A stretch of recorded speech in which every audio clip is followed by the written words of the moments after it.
Hello. Welcome to One in an Infinity. My name is Stephen D. Edwards,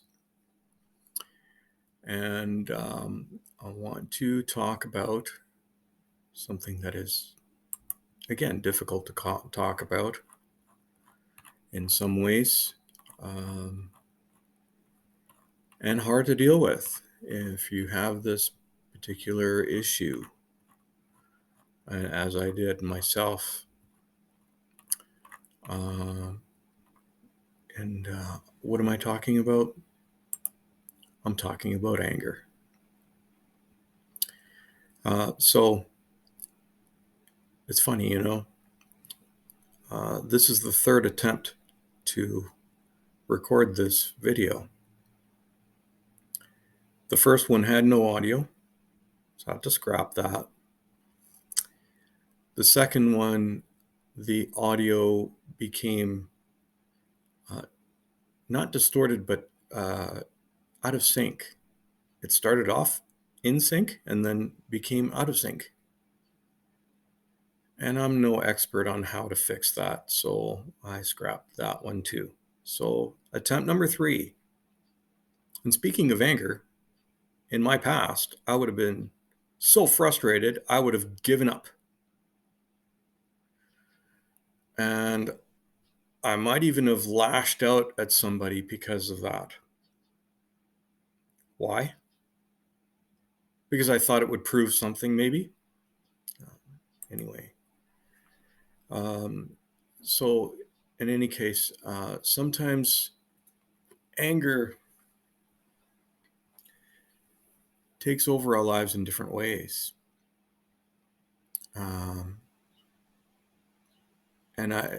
Because there's a lot of, there can be a lot of anger in what we're saying, hurtful anger, and a lot of times it can be, we can hear a lot of anger in some of the things other people say. And unfortunately, if we don't know how to deal with it, when we hear that anger in somebody else's voice, speech, we can internalize it so easily that it will cause us problems. Maybe stress, maybe it can lead to deadly diseases like cancer, heart problems, dementia. Who knows? I'm not really sure what the causes of those things are, but we don't really know what these kinds of problems can cause. But I do know they cause problems because anger, my own anger caused my depression. I'm fairly certain of that. My anger rose probably out of my perfectionism and my attempts to control people, as frustrating as that was. So there is what we hear and what we say that other people hear. So what others hear. Anger just, it's not the best thing. It's not nice. It's not pleasant. I'll say that. Let's put it that way. There are things that we say to ourselves, like, it's easy to say, don't lie. I don't lie. I don't believe anybody else's lies. But how is it that we actually believe some of these lies?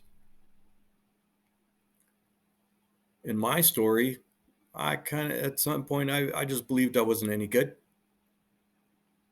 That I was not good for anything. That I was unable to learn. That I was, I wasn't good for anybody. Nobody would love me. Nobody would forgive me. But in a very real way, at some point when I was in my 20s, I began working a new job as a management trainee. And I was excited. I was excited to get some of this training.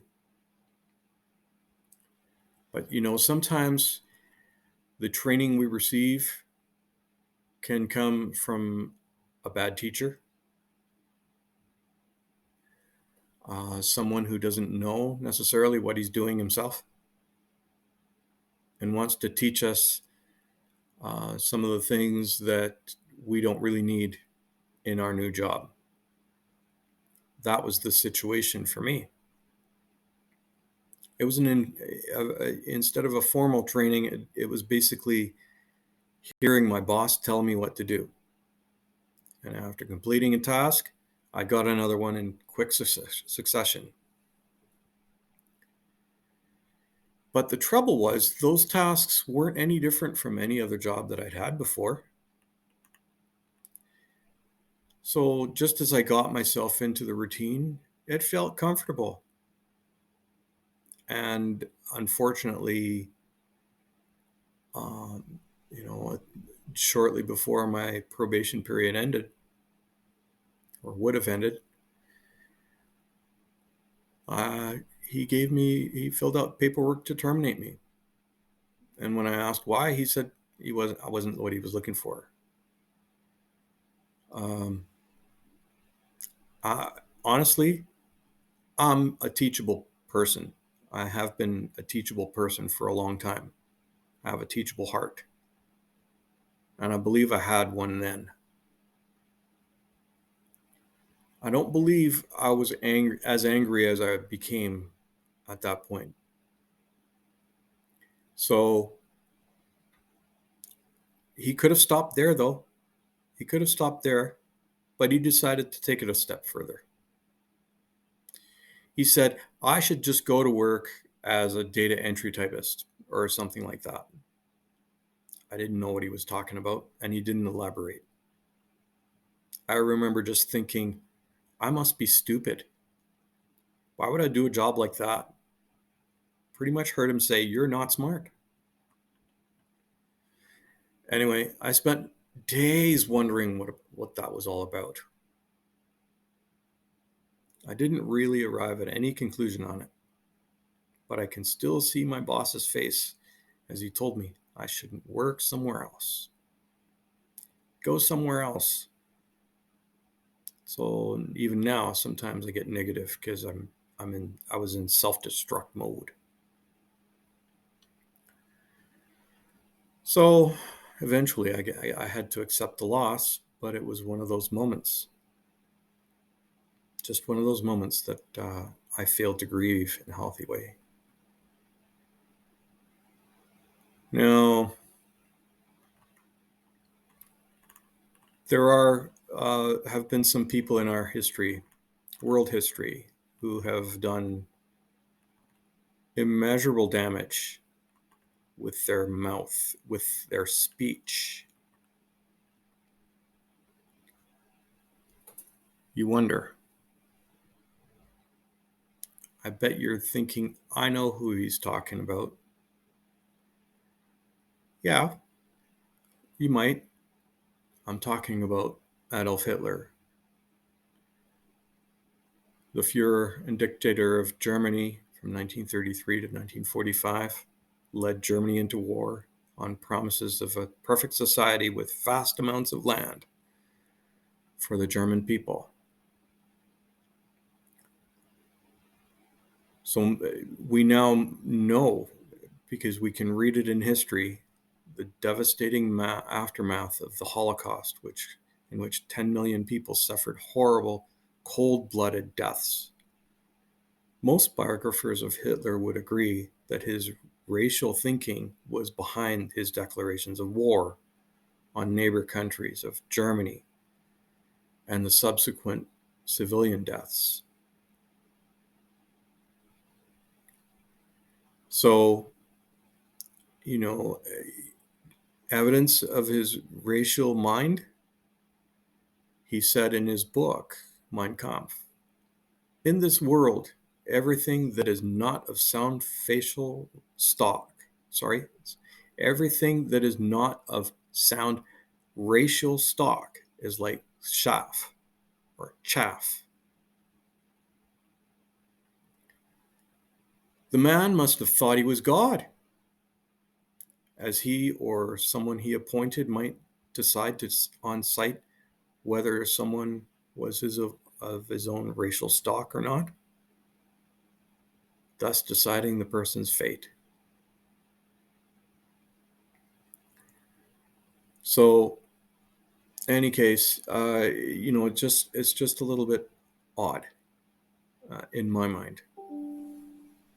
Excuse me. So, in any case, it led to um, a devastating effect, as we now know.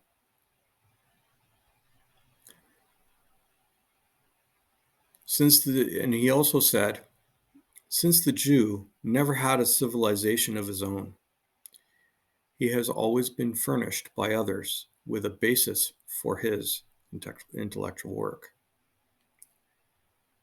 I read that and I said, what?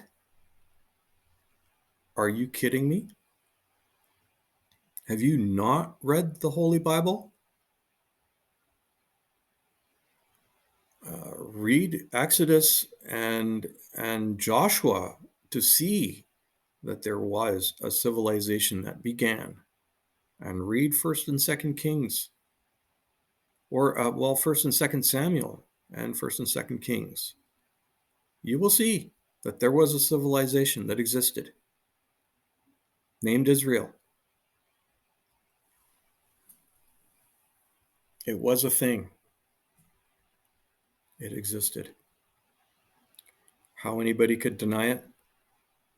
Well, I don't know, but Hitler did.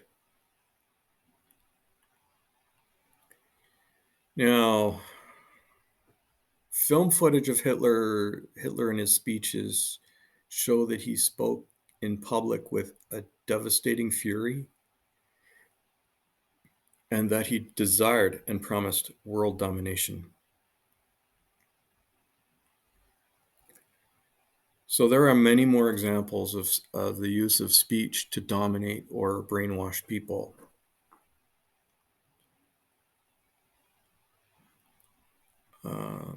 While I can say that my speech has always been better than Hitler's was, I can also admit that hasn't always been pious. And it isn't pious now all the time, because I'm human, I'm not perfect. But there is a man we can contrast with who is far better than me, obviously. And most people would probably know who I'm thinking of. That man is Martin Luther King Jr., a Baptist minister, civil rights leader, an inspirational speaker, and social activist.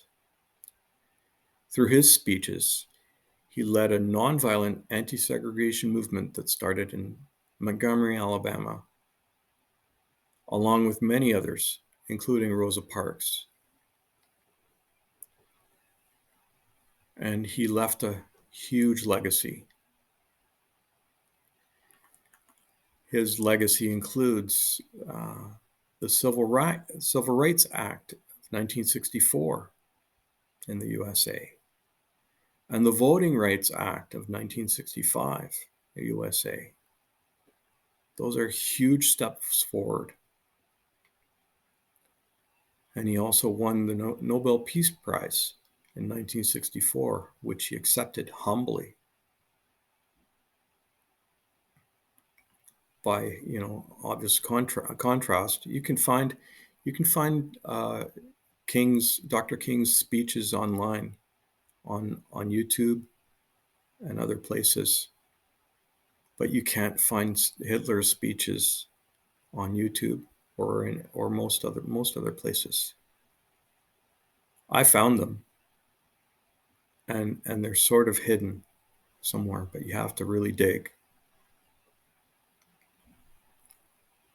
So there's a sharp contrast here, and I think it's useful to see that anger gets us nowhere. Anger is of no use, at least not when used the way that Hitler used it. By contrast, I think that Dr. King's use of speech, when you hear him speak, you can hear some anger, but it's useful. It's peaceful. He's using anger to push back in a healthy way. He was a good man. So, the Bible has some things to say about this too. James, the brother of Jesus, said the power of the tongue is similar to a horse's bridle that can compel a horse to turn to the left or to the right.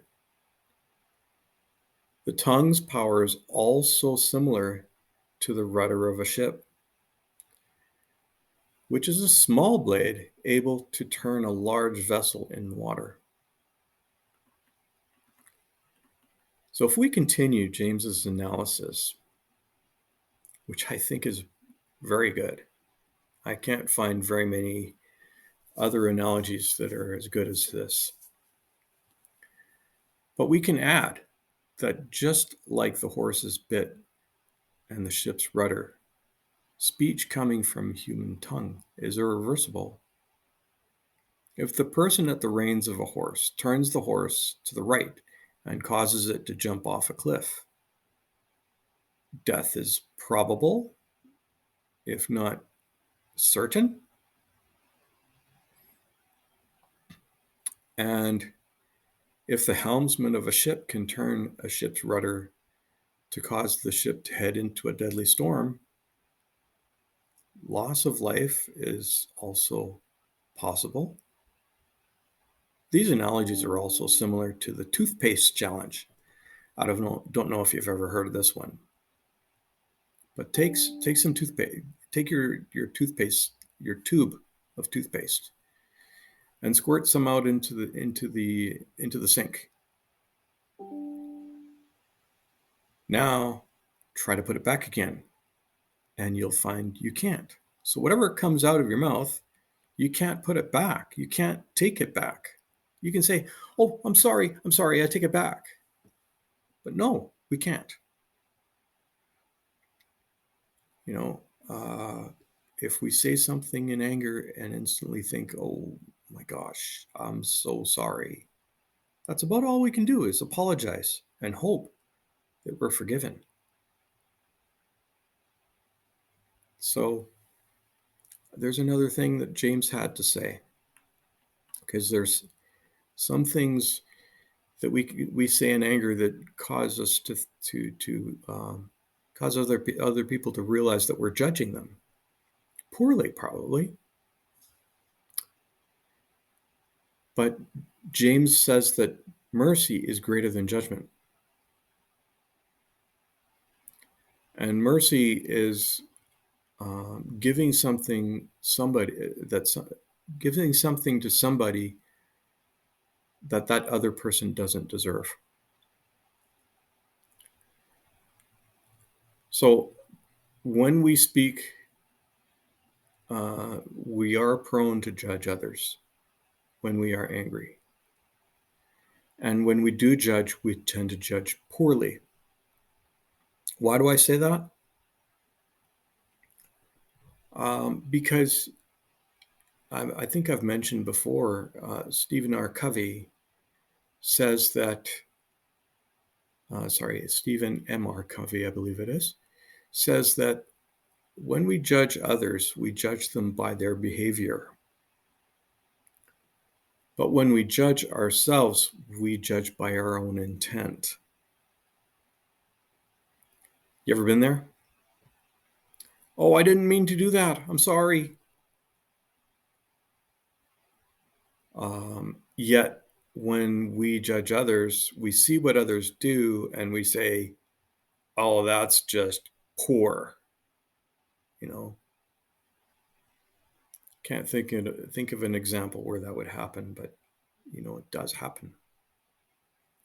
But when we can use mercy instead of judgment, it's a win-win.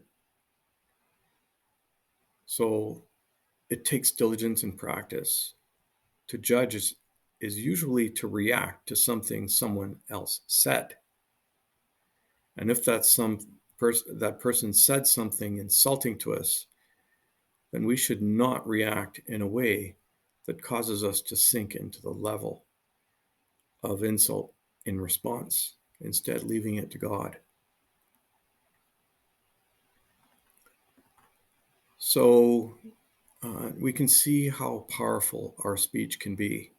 The things we say, we can't take back, even if we don't mean it. So, in